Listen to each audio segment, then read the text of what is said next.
Hi guys, I want to show you the BIOS setting for UEFI. So that's my Dell laptop. I'll just turn it on and then press F12 to go into BIOS.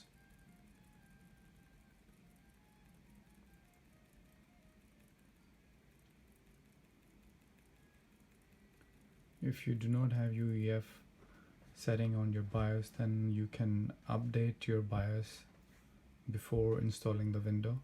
So I'll go to BIOS.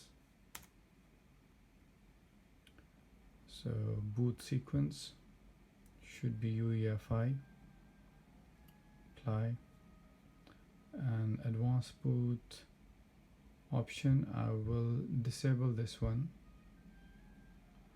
apply, and secure boot should be enabled. And I'll exit, and then you can press F12 again, so that it will pick up your external device.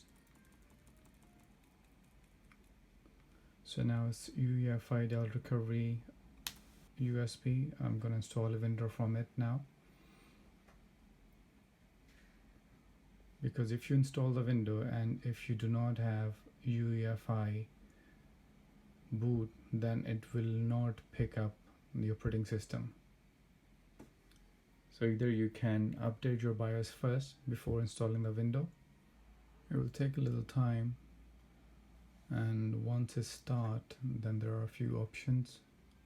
So the language and the keyboard,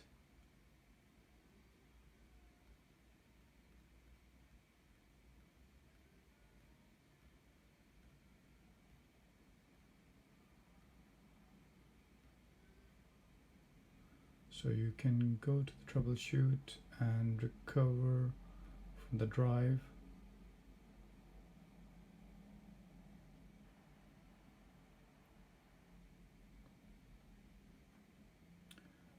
Because I'm going to delete everything on this laptop what it has before, so I will go for the full clean from the drive. So I'll just take this option and recover.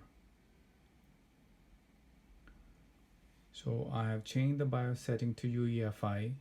Then I have the USB where I have UEFI version, and then I'm gonna reinstall it now. Thank you guys.